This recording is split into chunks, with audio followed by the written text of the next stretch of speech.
Madam একটু আপনার ফোনটা দিবেন। কেন? আমি আপনাকে ফোন দেব কেন? তাছাড়া আপনাকে তো আমি চিনি না। আসলে ম্যাডাম আমার ফোনটা আমার সাথে ছিল, আমি পাচ্ছিলাম না।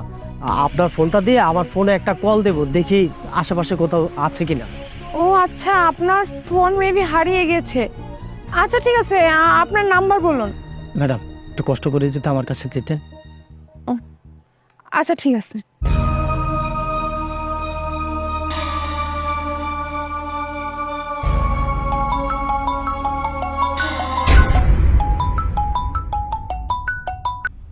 সরি ম্যাডাম, আসলে আমি একটু খুব ঝামেলার ভিতরে ছিলাম তো, আসলে আমার নিজের খেয়াল ছিল না ফোনটা আমার সাথে।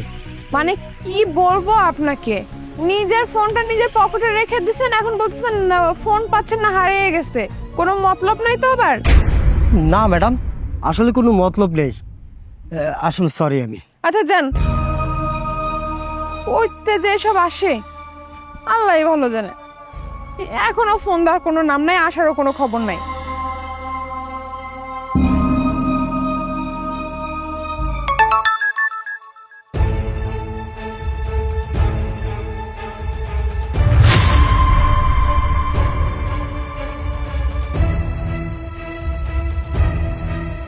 ছবি? হ্যালো, হ্যাঁ কে আপনি? আমি যেই হই ম্যাডাম, ছবিগুলো পাঠিয়েছি, দেখেছেন? হ্যাঁ ছবিগুলো দেখেছি, কিন্তু কে আপনি সেটা বলবেন তো। আমি যেই হই, কিন্তু ছবিগুলো তো মনে হয় খুব সুন্দর হয়েছে, তাই না? এরকম আরো অনেক এক্সক্লুসিভ ছবি আমার কাছে আছে। আপনার লজ্জা লাগে না? এরকম ছবি আমার তুলছেন, আবার সেগুলো আমাকে আবার পাঠিয়েছেন। এই ভালোই ভালোই বলেন, ভালোই ভালোই বলেন আপনি কে, আপনার পরিচয় দেন। আমার পরিচয় জানার দরকার নাই, আর আমি যেটা বলি আপনি শোনেন। আপনাকে আমি একটা ঠিকানা দিচ্ছি, ওই ঠিকানা মতন আপনি চলে আসেন, বাকিটা সামনাসামনি বলবো। না না, প্লিজ আপনি ছবিগুলো কিছু করবেন না। হ্যাঁ আপনি ঠিকানা পাঠান, আমি এক্ষুনি আসতেছি। আচ্ছা, আমি মেসেজ পাঠিয়ে দিচ্ছি। আচ্ছা ঠিক আছে।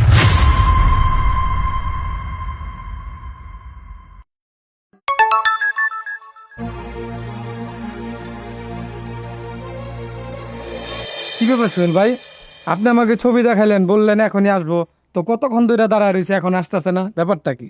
আইবো, ঠিকানা যখন দিছি এই জায়গায় আইতে হইবো। আর ছবিগুলো মোবাইলে দেখে আমি শান্তি পাইতাছি না, সামনাসামনি আইলে। আরে আপনি? হ্যাঁ আপনি না, আপনার ফোন হারিয়ে গেছিল, আমার কাছ থেকে ফোন দিয়েছিলেন। হ্যাঁ আমি আমি আপনার ছবিগুলা পাঠাইছি, কারণ আপনি যখন ফোনে কথা কইতাছেন আমি আপনার পিছ থেকে সব কিছু দেখছি। কেন করলেন এমন? যখন আপনার পিছ থেকে দেখতাছিলাম খুব ভালো লাগতাছিল, আর যখন আর একটু নিচের থেকে দেখছিলাম তখন তো আরো ভালো লাগছিল। তাই ছবিগুলা তুইলে আপনার কাছে পাঠাইছি, যেন কাছাকাছি আইনা আরো সুন্দর কইরা দেখতারি। কেন কেন করলেন এমনটা? কেন আপনি এরকম আমার নোংরা ছবি তুলেছেন?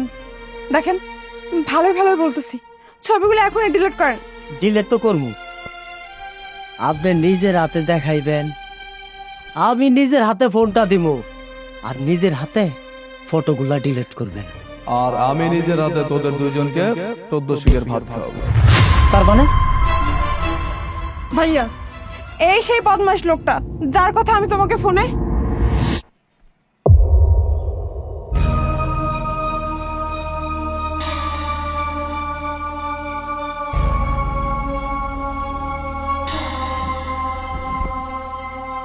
হ্যাঁ ভাইয়া, আমি না খুব বড় একটা বিপদে পড়ে গেছি।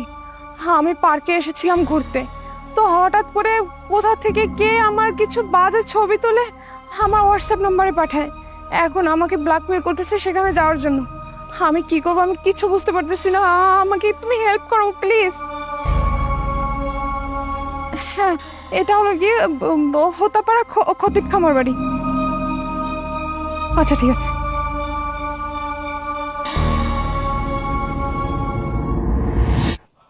আচ্ছা, তার মানে তুই সেই বদমাইশ যে কিনা আমার মতো একজন ডিবি অফিসারের বোনের নোংরা ছবি তুলে তার সাথে নোংরামি করার চেষ্টা করেছিলি, তাই না? এত সোজা? তুই কি মনে করছিস ফুটফাট করে আসবি, 2-3টা ছবি তুলবি আর যা খুশি তা বলবি আর আমার বোন তাই মেনে নেবে? আমি বেঁচে থাকা সত্ত্বে এটা কখনোই সম্ভব না। হ্যাঁ, ও আমার বোন। ও যদি আমার বোন না হতো, আমার অপরিচিত একটা মেয়ে হতো, তারপর আমি এই কাজটা করতাম, কারণ আমি আইনের লোক। এই দেশের মানুষের সেবা করাটাই আমার কাজ, বুঝলি? দেখি তোর ফোনটা দে। তোর এই ফোনে যে পিকগুলো আছে সেটা আমাদের ইনফরমেশন। ফোনটা তোর কাছে রাখ। এখন আমাদের সাথে থানায় যাবি, আর তুই থানায় যে একটা অভিযোগ করবি। তারপর ওদেরকে যখন পুলিশ ডান্ডার বাড়ি দেবে না, অটোমেটিকলি ঠান্ডা হয়ে যাবে। মেয়েদের কিভাবে ছবি তুলতে হয় সবকিছু ভুলে যাবে, শুধু নিজের নামটা মনে রাখতে পারবে। চল। চলো ভাইয়া। স্যার, আমার ভুল হয়ে গেছে। আমি আর এইসব ধরনের কাজ কোনোদিন করবো না। এবারের মতন আপনি আমার মাফ করে দেন। মাফ তোকে আদালত করবে, তবে সেটার জন্য তোর যথেষ্ট পরিমাণ শাস্তি পেতে হবে। তুই যে অপরাধটা করেছিস, যথেষ্ট শাস্তি পাওয়ার পরে তুই মাপ পাবি, আর সেই মাপটা তুই আদালতে যে চাইস। চল আমার সাথে, চল।